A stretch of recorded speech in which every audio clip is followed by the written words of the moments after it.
마태복음 6장 1에서 4절 그리스도인의 구제라는 말씀의 제목으로 함께 은혜의 말씀을 나누고자 합니다. 세월이 지나가면서 느끼는 것은 건강이 정말 소중하다. 건강이 정말 소중하다. 걸을 수 있고 움직일 수 있고 또 일어날 수 있고 할 수 있는 것. 점점 이제 날이 더워지고 있는데 여러분 모두 다 건강 잘 챙기시고 또 하나님의 은혜 가운데 주님 앞에 나갈 때까지 항상 건강하시기를 바랍니다. 우리가 함께 나누고 있는 이 내용은 산상수훈의 말씀이에요. 산상수훈이다. 그리고 이 산상수훈의 내용들을 반복적으로 그 산상수훈이 무엇인지를 말씀드리고 있는데, 반복적으로 말씀드리는 것은 그 내용이 중요하기도 하고 또 여러 번 들어서 깨닫기가 굉장히 귀하기 때문에 그렇습니다. 예수님께서 여신 천국은 종말의 하나님의 나라예요. 천국은 뭐냐? 하나님의 나라예요. 그러니까 천국이라는 게 한자어로 써진 거잖아요. 천국. 그러니까 그 하늘나라. 그게 하나님의 나라예요. 여기서 말하는 종말이라는 말은 세상 끝날을 말하는 게 아니라 구원 역사의 마지막을 말하는 거예요. 구원 역사의 마지막. 그러니까 우리가 성경에서 얘기하는 종말은 세상 끝날만을 염두에 둔 것이 아니라 구원 역사의 마지막, 구원 역사의 마지막이 있다는 것은 구원 역사가 완성된 것이고 구원 역사가 완성되었기 때문에 다른 구원자가 필요 없는 거예요. 그래서 예수 그리스도만이 유일한 구원자라고 우리가 말하는 것은 예수님께서 하나님의 나라 구원 역사를 완성했기 때문에 그래요. 어디서부터 시작한 역사를 완성하셨냐면 아담의 타락 이후로부터 하나님이 만세와 천세전에 예비하시고 대비하신 구원 역사가 예수 그리스도 안에서 완성이 되었어요. 그래서 하나님의 나라는 하나님께서 자기 백성과 함께 거하는 나라이고 하나님이 자기 백성과 함께 통치하는 나라예요. 그러니까 하나님의 나라가 어떤 나라인가? 하나님의 나라는 우리가 이렇게 들어갈 나라, 저 멀리 있는 나라 이렇게 있는 것이 아니라 사실 우리의 삶 속에 있는 나라고 우리가 생활하는 나라고 우리가 호흡하는 나라예요. 그게 무슨 의미냐면 여러분 우리가 대한민국 사람이잖아요. 대한민국 나라가 어디 있는가? 우리는 땅덩어리만을 나라라고 말하진 않아요. 땅도 나라이고 그리고 국민도 나라이고 주권도 나라이죠. 그래서 우리가 대한민국 사람이란 걸 매일매일 인식하지 않지만 대한민국 법을 지키고 대한민국의 제도를 따라서 살고 대한민국의 관습을 따라서 예의와 범절을 지키면서 살아가요. 그러면서 내가 딱히 어디 가서 대한민국 사람이라 말하지 않아도 우리가 대한민국 사람인 것처럼 하나님의 나라는 하나님의 나라 백성으로 사는 거예요. 하나님과 함께 하는 나라이고 함께 통치하는 나라예요. 여러분 우리가 대한민국 사람으로서 선거 때가 되면 우리가 선거를 통해서 대통령도 뽑고 국회의원도 뽑고 하는 모든 것은 대한민국 헌법이 주권이 어디서 나오는가? 국민에게서 나온다라고 선언을 했기 때문에 그래요. 그리고 이 하나님의 나라의 선언은 하나님은 우리의 하나님이 되시는 왕이시고 우리는 그의 백성인데 그냥 통치만 받는 게 아니라 우리가 함께 수고해서 하나님의 나라를 세우고 함께 수고해서 하나님의 나라의 통치의 일에 함께 참여해요. 그래서 하나님의 나라의 일이 지금 어디에 위임이 돼 있냐면 교회에 위임이 돼 있는 거예요. 여러분 교회가 나가서 전도를 해요. 성도들에게 말씀을 가르치고 전도를 하고 교회에 나가서 또 예수님을 믿게 하고 하면서 하나님의 나라 주권으로 하나님의 백성을 삼는 거예요. 하나님 백성 되게 하고 하나님의 나라는 땅에나 하늘에나 다 속한 나라이기 때문에 나가서 복음을 전하고 그렇게 해서 예수 믿게 한 사람을 아버지와 아들과 성령의 이름으로 세례를 주어서 하나님의 나라 백성으로 세워요. 하나님의 나라 백성이다. 그렇게 세웁니다. 그래서 너의 시민권은 이제 이 땅에 있는 것이 아니라 하나님의 나라에 있다. 그러니까 여러분 하나님의 나라는 우리는 관망하는 나라가 우리 하나님의 나라가 아니에요. 여러분 천국은 관망하는 천국이 아니에요. 여러분 우리는 천국 백성으로서 구경꾼이 아니에요. 구경꾼. 여러분 우리가 예수 믿고 천국을 가는 백성인데 우리가 예수 믿어서 천국을 소유한 백성인데 이 천국은 그냥 구경꾼으로 존재하는 나라가 아니에요. 나는 그냥 구경만 하다가 천국에 갈란다. 구경만 하다 가는 나라가 아니에요. 여러분, 하나님의 나라에서는 반드시 책임이 있어요. 어떤 책임이 있습니까? 오늘 우리나라 국민은요, 책임이 있잖아요. 어떤 책임이 있어요? 남자는 국방의 의무가 있고 국민은 납세의 의무가 있어요. 납세의 의무가 있고 여러 가지 권리가 있잖아요. 권리도 있고 의무도 있는 것처럼 하나님의 나라도 하나님의 나라를 위해서 봉사하고 수고하고 헌신함으로 생겨야 될 하나님의 영광스러운 나라에 책임이 있어요. 챙겨야 될 책임이. 그걸 잘할 때 하나님 앞에 칭찬을 듣는 거예요. 우리가 하나님의 나라 백성으로서 책임을 다하지 아니하고 하나님께 칭찬을 들을 수가 없는 거예요. 그래서 산상설교는 하나님의 나라 백성으로 어떻게 책임을 다할 것인가? 그러면 너는 누구냐? 우리는 어떤 법으로 사느냐? 어떻게 우리가 우리의 삶을 살아가야 되느냐라는 얘기를 합니다. 그래서 이 하나님의 나라는 역사가 있는 나라, 역사. 하나님께서 그의 나라를 아브라함에게 언약하시고 모세를 통해서 율법의 나라로 설립하시고 다윗에게 상속시켰으며 종말에는 하나님의 아들을 왕으로 세우시고 천국의 율법을 선포하심으로 천국을 완성하셨어요. 그러니까 하나님의 나라가 어떤 무당이 섬기는 것처럼 어떤 신적 존재만을 의미하는 것이 아니라 역사가 있어요. 역사가. 아브라함으로부터 시작을 하고 다윗으로 이어지고 이후에 예수 그리스도로 말미암아서 하나님의 나라가 영광스럽게 완성되어져 가는 역사. 역사 속에서 우리가 하나님을 섬기고 역사 속에서 우리가 하나님을 따릅니다. 그렇기 때문에 오늘 우리의 삶, 오늘 우리의 이 시간이 하나님과 여러분이 함께하는 시간이에요. 여러분이 이 시간에 하나님을 섬기는 이 시간이 하나님과 여러분이 함께하는 시간이에요. 그리고 우리는 내일로 나갈 것입니다. 내일에도 하나님을 섬기고 또 그 모레에도 하나님을 섬기고 우리의 이런 시간들이 쌓여서 하나님의 백성으로 우리가 하나님 앞에 온전하게 되는 거예요. 그러니까 여러분, 어떤 사람이 전도를 하면 항상 하는 얘기가 나는 죽을 때 예수님을 믿을 것이다. 숨이 꼴까닥 넘어가기 전에 나 예수 믿고 죽겠습니다 하고 아멘 하고 죽으면 천국 가게 되지 않겠는가? 여러분, 하나님은요 그렇게 미련한 하나님이 아니세요. 하나님은요 우리의 관계를 매우 중요하게 생각하십니다. 아브라함을 부를 때도 그랬고 다윗을 부를 때도 그랬어요. 여러분, 다윗이 왕이 되었는데 하나님이 너는 다윗에게 사무엘을 보내서 왕이라고 기름을 부었는데 그리고 나서 왕이 탁 돼가지고 의자에 앉아가지고 에헴 하면서 너는 여기 가라 너는 저기 가라 한 게 아니라 불과 같은 연단을 거쳤어요. 다윗이 왕이 되었지만 사울에게 쫓기기도 하고 죽을 뻔하기도 하고 사람들에게 고통도 당하고 고난도 당하고 너무나도 무수한 아픔을 당했기 때문에 그가 그 무수한 아픔 속에서 하나님을 깨닫고 하나님을 알았기 때문에 평생에 그의 걸음이 그의 믿음이 흔들림 없는 믿음의 길로 걸어갔다고요. 하나님 앞에 우리의 믿음의 길이라는 것은 어느 날 갑자기 만들어지는 게 아니에요. 죽는다고 꼴까닥 할 때 예수 믿습니다 할렐루야 아멘 하고 딱 죽는다고 천당의 아래목에 딱 가서 앉는 게 아니고 그러면 하나님의 나라를 위해서 수고했던 다윗과 같은 인물들은 불쌍한 사람이잖아요. 뭐하러 고난을 당해요? 기쁨만 있어야 되잖아요. 그게 아니라 우리가 하나님 앞에 감사하는 거는 내가 호흡하는 이 시간에 그리고 내가 젊었을 때 그리고 앞으로 하나님을 섬길 수 있는 시간이 있다는 거. 하나님을 섬길 수 있는 시간이 있다는 게 우리에게 참 감사한 일이고 우리에게 기쁨의 일인 줄로 믿습니다. 그래서 예수님께서는 종말에 그러니까 구원 역사의 마지막에 천국의 왕이신 예수님께서 그의 권세로 천국의 율법을 선포하셔서 설립하신 천국은 이스라엘과 율법을 완성한 나라예요. 예수님은 이스라엘을 완성합니다. 율법을 완성을 해요. 왜냐하면 하나님께서 아브라함을 불러서 시작한 나라예요. 하나님의 나라는 시작이 있으면 끝이 있어야 돼요. 마무리가 져야 되지. 우리도 어떤 사람이 일을 할 때 보면 시작은 있는데 용두삼이야.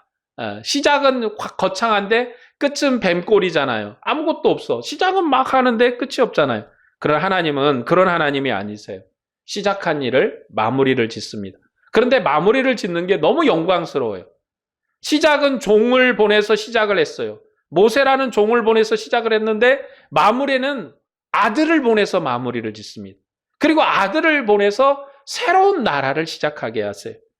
그래서 율법과 이스라엘 나라를 완성을 하신 것이 주님의 일이에요. 오늘 본문에서 예수님께서 경건에 대해서 가르치는데 그 경건의 의미를 우리가 이해할 필요가 있어요. 이제 오늘 주님은 우리에게 구제에 대해서 말씀을 하십니다. 구제. 마태복음 5장에서 예수님은 옛사람은 저렇게 들었으나 나는 너에게 이른다라는 그러한 대조법으로 천국의 율법을 선포하셨습니다. 대조법으로 천국의 율법을 가르친 예수님께서는 6장에서도 똑같은 대조법으로 천국의 경건을 가르쳐요. 대조법이라는 게 뭐냐면 이 물건과 이 물건을 이렇게 비교하는 거예요. 이 물건과 이 물건이 어떻게 다른가? 이게 뭐가 다르고 얘가 뭐가 다른가? 라는 것을 가르치는데 뭘 대조했냐면 마태복음 5장에서는 예수 그리스도께서 뭘 대조하셨냐면 모세 율법. 모세에게 너희가 이렇게 들었어. 그런데 나는 너희한테 이렇게 가르칠게. 그러니까 모세 율법은 이렇게 살인하지 마라 했지만 나는 너에게 말하니까 도무지 살인하지 마라. 누구에게도 보복하지도 말고 누구에게 무엇도 하지 말고 오직 사랑을 해라 라는 것으로 가르칩니다. 6장에서는 이제 어떻게 대조를 하냐면 오늘은 구제에 관한 내용으로 얘기를 해요. 구약의 구제와 예수 그리스도께서 가르친 구제가 어떻게 다른가? 그러면 이제 우리가 구약의 구제를 배웠으니까, 왜냐하면 이 마태복음은요 유대인들에게 쓰인 것이고 그리고 예수님이 사역하실 때 유대인들에게 말씀을 하셨거든요.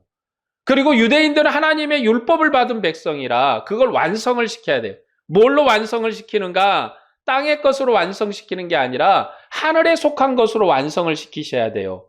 그러니까 옛 것을 수정을 하셔야 돼요. 옛 것을 마무리를 지어야 돼요. 옛 것을 끝내셔야 돼. 그러니까 마무리를 짓는다는 건 끝내시는 거예요. 그러니까 완성을 한다는 것은요, 끝이 났다라는 것도 있어요. 여러분 그림을 완성하면 그림을 이제 더 이상 손댈 필요가 없잖아요. 완성했으니까. 더 이상 덧칠할 필요가 없습니다. 어떤 물건을 만들다가 완성을 했다 그러면 더 이상 그 물건은 이제 만들 필요가 없는 완성품인 거죠. 예수님께서 이스라엘과 율법을 완성하셨다. 이제는 율법과 이스라엘이 우리의 삶에 작동되지 않는 옛법으로 완성이 된 거예요. 옛 것으로. 이제 옛 것으로 속한 것이고 우리에게는 새 것을 주십니다. 그것이 예수님께서 대조를 하시는 거예요. 옛날엔 이렇게 들었어. 그런데 나는 너에게 이렇게 말할게. 옛날에는 구제에 대해서 이렇게 가르쳤고 이렇게 행동을 했어. 그런다 나는 너희에게 하늘의 새 것으로 너희에게 이렇게 말할게. 이렇게 가르치는 것입니다. 예수님께서는 외식하는 자들은 저렇게 행동하나 나는 너희에게 이렇게 행동하라 라는 대조법으로 천국의 경건을 가르칩니다. 모세 율법이나 경건과 대조된 천국의 왕의 율법과 경건은 모세 율법을 완성하는 거예요. 예수님은 모세 율법의 해석자가 아니라 모세의 하나님이세요. 그러니까 여러분 예수님께서 왜 율법을 완성하시고 옛 것으로 그리고 완성품으로 이제 더 이상 신약의 교회에 작동하지 않는 법으로 만드시는가? 예수님은 모세의 해석자가 아니세요. 모세 하나님이십니다. 옛 것을 고쳐가지고 그것을 쓴다면 여전히 옛 것인 거잖아요. 옛법을 고치는 게 아닙니다. 여러분 우리나라로 치면 옛날에 제가 어렸을 때도 갓 쓰고 돋보 입고 돌아다니는 분들이 계셨어요. 저는 제가 고향이 전라도 남원이고 그리고 전라도 남원에 가장 이제 가까운 지리산이 있잖아요. 그 청학동이 있었다고요. 청학동에 그 갓 쓰고 돋보 입고 다니는 분들이 계셨어요. 저희 동네들도 그 청학동에서 내려와서 이렇게 활동하시는 분들이 있었어요. 그래가지고 갓 쓰고 돋보 입고 이렇게 지나가면 사람들이 신기하게 쳐다봐요. 여러분 제가 어렸을 때도 이제 제가 생산 일월이 1973년도 생산품이거든요. 73년도 생산품인데 저희가 어렸을 때 초등학교 국민학교 다닐 때 80년도였어요. 그때도 여러분 갓 쓰고 돋보 입고 돌아다니면 신기하게 쳐다봤어요. 야, 신기하다. 저희 외할머니가 이게 비녀를 꽂으셨다고요. 아침에 일어나면 찬빗으로 이렇게 빗으셔가지고 막 이렇게 꽂는다고요. 그러면은 아마 우리 이게 한만 90년대생들 비녀 꽂는 거 거의 못 본 분들도 많이 있을 거예요. 이렇게 해서 꽂는 거. 참빗, 이거 비녀 꽂으려면 참빗으로 비슷하더라고요. 이렇게. 여러분, 그 옛 것은 옛 것일 뿐이에요. 그 전에 한 50년 전, 그 전에 100년 전엔 그것이 삶이었고, 그렇게 사는 게 맞았어요. 그러나 세대가 바뀌니까 좀 더 편리한 의복을 입고 편리한 삶을 사는 것처럼 예수님께서 옛것을 고쳐서 여전히 그것을 옛것을 작동시키는 방법으로 했다면 예수님은 모세의 제자가 되는 거예요. 모세 해석자죠. 그러니까 모세 하나님이 아니세요. 옛것은 옛것으로 끝을 내야 되는 거예요. 옛것은 옛것으로 끝나는 거예요. 저희 어렸을 때 집에 흑백 텔레비전이 있었다고요. 흑백 텔레비전 보면서 즐거워했는데 옛날에 칼라 텔레비전이 나왔어요. 그러니까 흑백보다 칼라 보니까 되게 좋더라고요. 근데 지금은 여러분 그 브라운관 TV도 있는 집이 없어요. 거의 이제 골동품 돼버렸잖아요. TV가 이렇게 큰데 이렇게 얇아요. 되게 얇아. 새 기술이 나왔잖아요. 옛 것은 자꾸 진보를 해서 새 것이 되는데 복음도요 옛 것에 머물러 있지 않다고요. 하나님의 언약도 옛 것에 머물러 있지 않고 하나님의 언약은 발전해요. 변화돼요. 하나님이 변하시는 게 아니라 하나님의 약속이 변하는데 나쁜 쪽으로 변하는 게 아니라 더욱더 은혜로운 쪽으로 새롭게 발전을 해갑니다.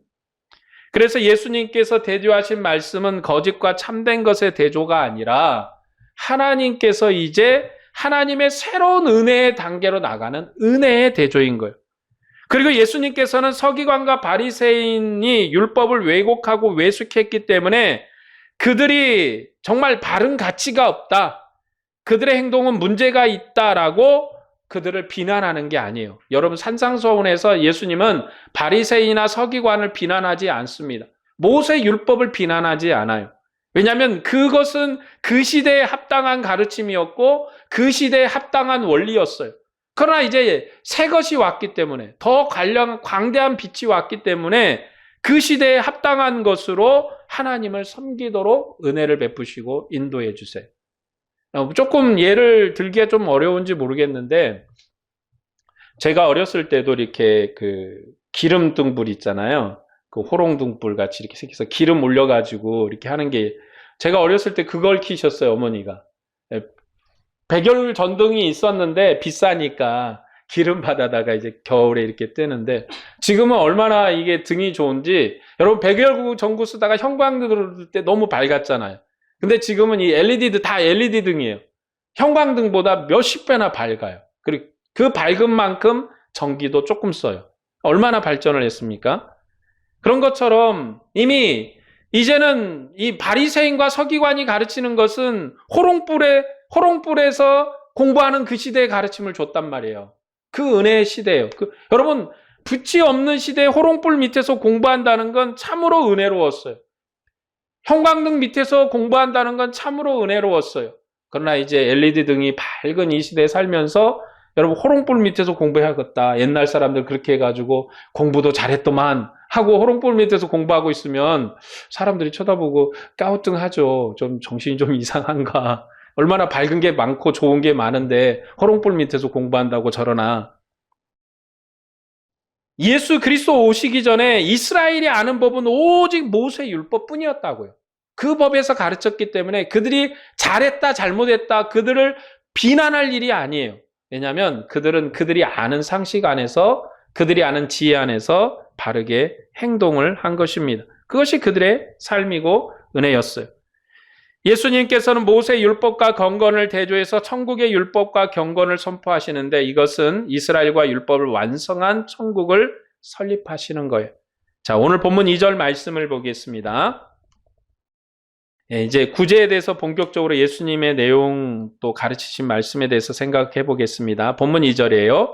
다시 한번 보겠습니다. 그러므로 구제할 때 외식하는 자가 사람에게 영광을 얻으려고 회당과 거리에서 하는 것 같이 너희 앞에 나팔을 불지 말라. 진실로 너희에게 이르노니 그들은 자기 상을 이미 받았느니라.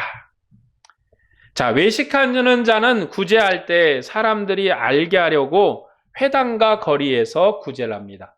자, 외식. 여러분, 외식이라는 단어를 잘 기억하고 계셔야 돼요. 외식.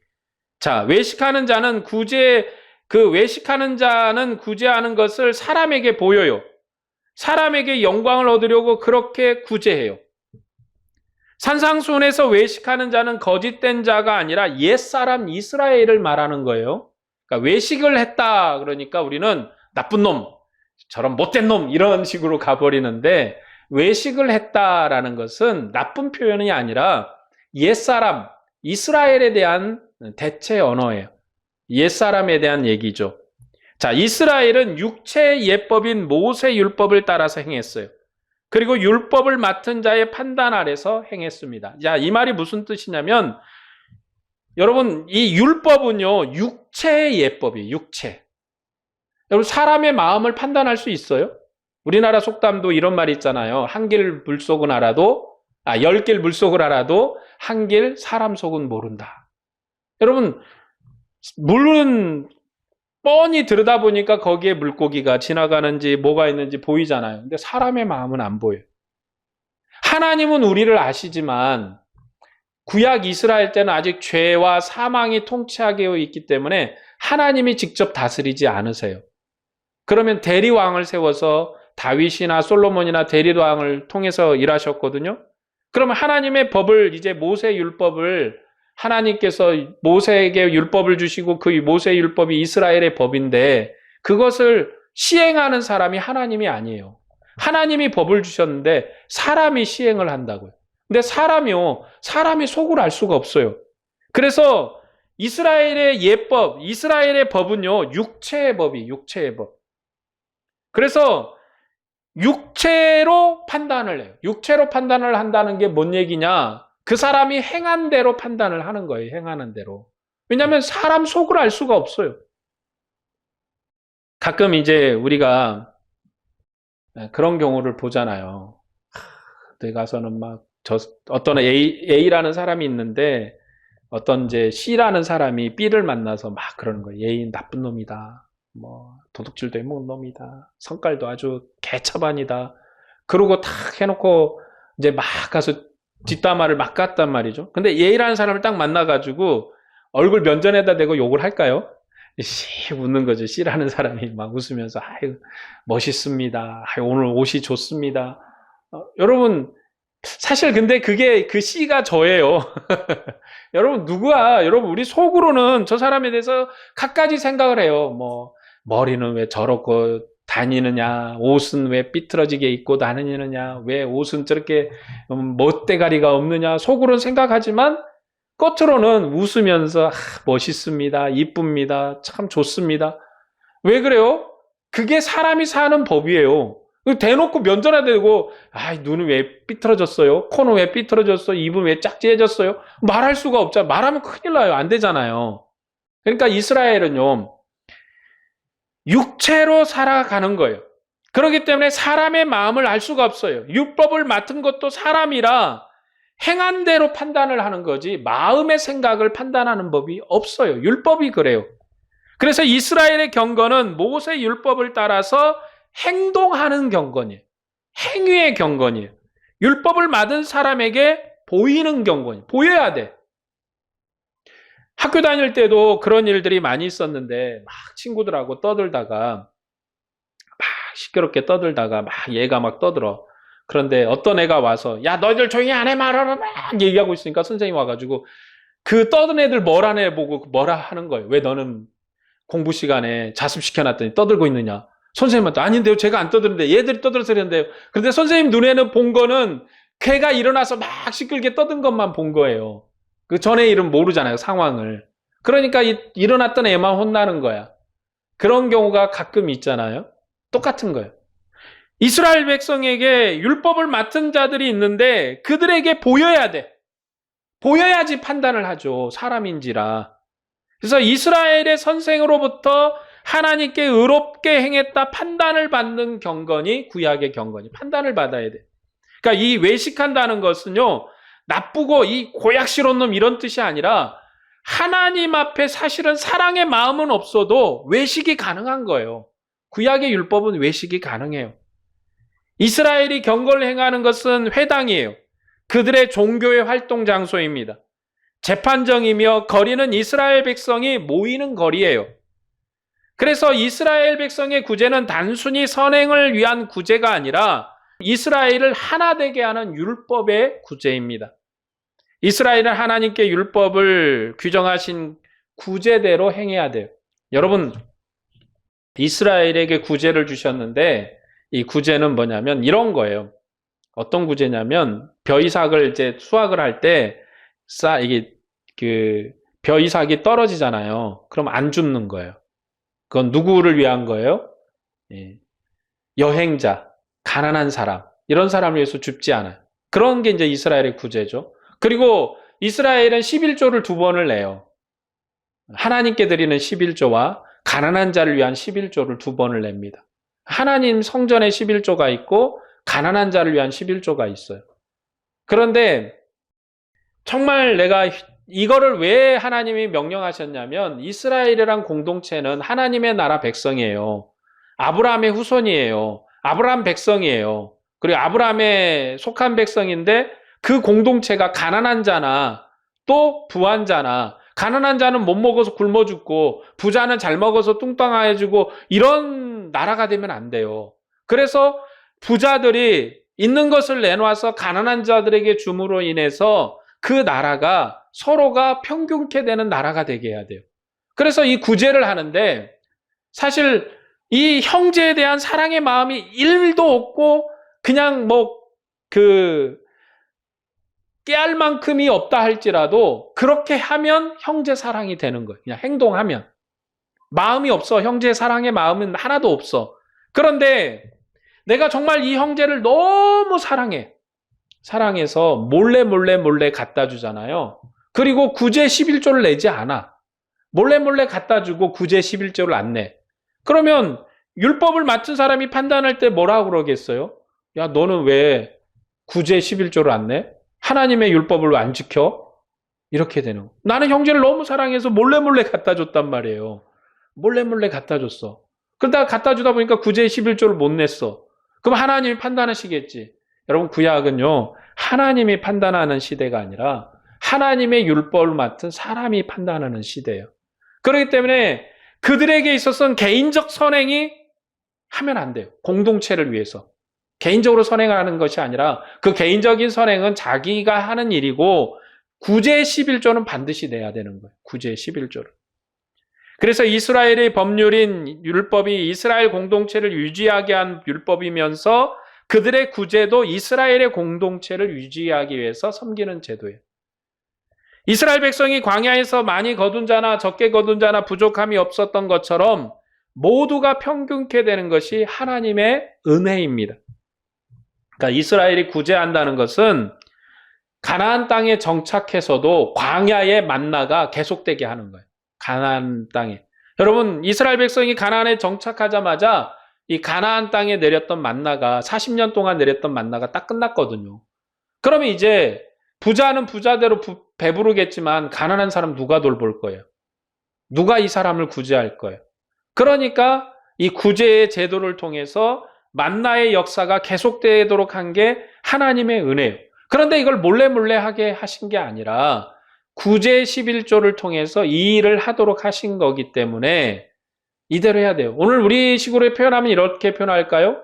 여러분, 정부로부터 우리에게 재산세를 내라고 통지서가 왔어요. 통지서가. 근데 나 이거 가난한 사람 줬다고 그러니까 나 재산세 낸 걸로 퉁칩시다. 이게 되겠어요? 재산세는 재산세로 내시고 구제들은 구제대로 하셔야 되는 거죠. 그러니까 이스라엘에게 있어서는 이 구제라는 게 그래서 사람에게 보여줘야 돼요. 사람에게. 내가 이렇게 구제를 했다. 내가 이렇게 도와줬다. 이렇게 보여줘야 됩니다. 하나님께서 가나안 땅을 기업으로 주시면서 명하신 신명기 율법은 특히 구제를 강조하는 율법이에요. 안식일과 모든 절기의 특색은 하나님의 집에서 함께 안식하고 함께 기업의 복을 누리는 축제입니다. 이스라엘의 경건한 자들은 율법을 따라 구제하고 율법을 맡은 사람에게 보고하여서 판단을 받고 칭찬을 받아야 돼요. 네. 왜냐하면 딱 어린아이의 수준이에요. 어린아이의 수준. 그러니까 어린아이들은요, 자기가 한 걸 보여줘야 돼, 부모한테. 그래야 칭찬을 들어. 학교에서도 마찬가지고. 그러니까 이스라엘 백성은 자기가 구제를 하고 보고를 해야 돼. 내가 이렇게 했다고. 그래서 칭찬을 받아야 돼요. 율법의 규정과 무관하게 아무것도 모르게 은밀하게 구제하는 것은 이스라엘의 경관과는 아무 상관이 없어요. 은밀하게 하면 안 돼요. 드러내고 해야 돼요. 오히려 이런 은밀한 구제는 율법을 맡은 자들에게 정죄를 받습니다. 너 왜 하나님의 법을 안 지켜? 율법을 안 지켰다고 정죄를 받는 거예요. 내가 하나님을 너무 사랑해. 정말 너무너무 사랑해. 그런데 안식일에 문제가 있어가지고 안 나갔어. 그냥 안식일에 안 나갔어. 그랬더니 제사장이 보고 너 왜 안식일날 안 나와서 혼을 내요. 안식일날 왜 안 나왔냐. 근데 난 하나님 하나도 사랑해. 오늘 가기도 싫고 짜증나. 그런데 안식일날 나갔어. 그러면 제사장이 뭐래요? 착하고 충성적인 종아. 오늘 또 나왔네 하고 칭찬해 주는 거예요. 그게 이스라엘의 율법이에요. 그래서 이스라엘의 율법은요. 외식이 가능하다. 그런데 그 외식이 비난받는 외식이 아니에요. 비난하려고 하는 게 아니라 그게 율법의 한계예요. 왜냐하면 하나님이 직접 통치하지 않기 때문에, 하나님이 직접 판단하지 않기 때문에, 하나님이 직접 그들을 다스리지 않기 때문에 그러는 거예요. 그래서 이스라엘이 육체의 율법인 모세의 율법의 규정에 아래서 살기 때문에 거짓된 자의 경건도 율법을 맡은 자들에게 영광을 받을 수가 있는 거예요. 그리고 이스라엘에서 장로의 유전이 가능한 것도 모세 율법이 사람에게 맡겨진 율법의 예법이기 때문에, 육체의 예법이기 때문에 가능한 것입니다. 본문 3에서 4절 말씀입니다. 너는 구제할 때 오른손이 하는 것을 왼손이 모르게 하여 내 구제함을 은밀하게 하라. 은밀한 중에 보시는 너희 아버지께서 갚으시리라. 자, 이것이 이제 오늘 그리스도인의 구제 방식이에요. 예수님께서는 그의 백성에게 외식하는 자처럼 구제하지 말라고 경고하셨어요. 천국 백성은 구제할 때 오른손이 하는 것을 왼손이 모르게 은밀하게 하라고 명령을 하셨습니다. 그러면 은밀한 중에 보시는 아버지께서 갚으실 거예요. 천국 백성의 구제는 외식하는 자의 구제와 완전히 달라요. 외식하는 자의 구제는 사람에게 보이고 사람의 판단과 영광을 받는 구제예요.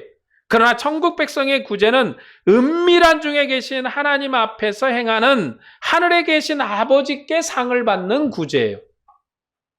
이스라엘 백성은 사람에게 보이려고 구제했고 사람에게 상을 받았습니다. 그러나 우리는 하나님께 보이고 하나님께 상을 받는 천국의 백성이에요. 그러니까 여러분, 우리가 하나님 앞에서 이제 구제하는 방법은요, 사람에게 보일 필요가 없어요. 왜요? 하나님이 그의 아들을 통해서 직접 다스리세요. 우리의 마음을 아세요. 우리가 하나님 안에 있고 하나님이 내 안에 계세요. 너희가 내 안에, 내가 너희 안에 있다라고 말씀하신 예수님의 말씀처럼 성령이 우리 안에 계시고 우리가 하나님의 품 안에 계셔요. 그러니까 이제 우리와 하나님은 하나예요. 그래서 우리의 구제를 주님이 직접 아시고 우리의 구제를 하나님이 직접 생각하시고 판단하시고 직접 역사하시고 은혜를 베푸십니다. 그래서 우리의 구제는요, 은밀한 중에 하는 거예요. 사람에게 드러내려고 하는 게 아니에요. 사람에게 보이려고 하는 게 아니에요. 사람에게 자랑하려고 하는 게 아니에요. 우리가 얼마나 진실하게 행했는가 하는 문제가 아니라 이것은 종말론적인 하나님의 나라 역사의 일이라고요. 그래서 하나님의 나라가 마지막 나라이기 때문에 이 시대에 합당한 경건은 뭐냐? 사람에게 판단받는 게 아니에요. 이스라엘 백성은 율법을 맡은 자 앞에서 자신의 구제와 경건이 드러나도록 율법대로 구제를 해야 했습니다. 그러나 천국 백성이 구약 백성처럼 사람의 판단을 받으려고 사람의 규례대로 행하면 어린아이처럼 사람의 종으로 행하는 것이고 육체의 밭에 심어서 썩어질 영광으로 사는 거예요. 사람에게 보이려고 행하는 것과 은밀한 중에 보시는 하나님께 보이려고 행하는 것은 완전히 다른 것입니다. 왜 이게 가능한가? 예수 그리스도께서 하나님의 크신 새로운 나라, 은혜의 나라를 우리에게 여셨기 때문에 그렇습니다. 그래서 우리는 오늘 이 시대에 우리의 구제는 어떠한가? 사람에게 보이는 구제가 아니에요. 우리는 참된 개인의 경건을 이루려는 구제를 하는 것이 아니라 진정 하나님께 보이는 구제. 여러분, 오늘 그리스도인의 구제는요, 어떤 사람에게 보여서 사람에게 영광을 얻는 구제가 아닙니다. 그래서 오늘 교회도요, 은밀한 중이에요. 어떤 경우는 이제 우리가 답답하죠.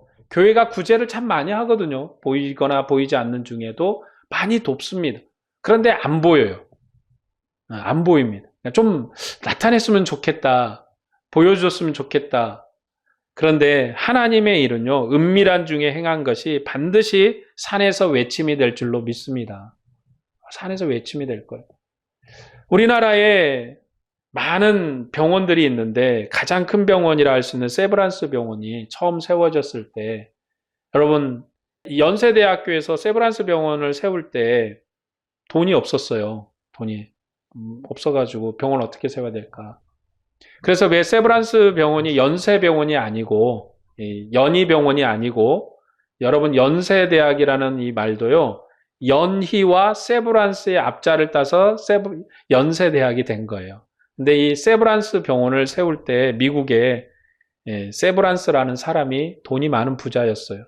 그 사람이 한국을 위해서 이곳에 병원을 세우는 일에 돈을 많이 냈거든요.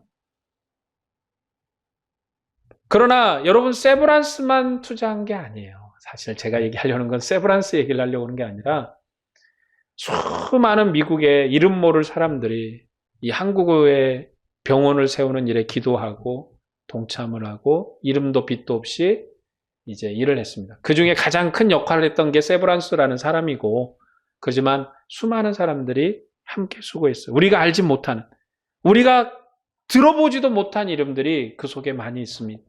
그들의 수고와 노력이 헛되게 끝난 것이 아니라 기필코 하나님 앞에 영광을 얻고 은혜를 얻을 줄 믿습니다. 여러분, 우리는 사람 앞에 드러난 사람들만 기억을 해요.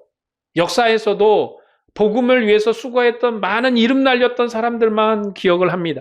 그러나 그들보다도 더 훌륭한 사람들이 그러한 교회를 위해서 기도했던 작은 무릎들, 그러한 교회를 위해서 수고했던 작은 헌신들, 그런 헌신과 수고가 모여서 영광을 얻게 한 거예요. 누군가 한 사람의 영광이 아닙니다. 누군가 한 사람의 이름의 충만함이 아니에요. 많은 사람의 수고가 있는 거예요. 하나님은 기필코 은밀한 중에 보시는 하나님이시고 은밀한 중에 역사하시는 하나님이십니다. 우리의 수고와 노력을 결코 헛되이 하지 아니하시고 영광스럽게 하실 줄로 믿습니다. 그러므로 여러분 모두가 하나님의 깊으신 은혜 가운데 하나님의 경건을 행하고 수고하고 헌신하는 믿음의 사람이 되기를 주의 이름으로 축복합니다. 기도하겠습니다.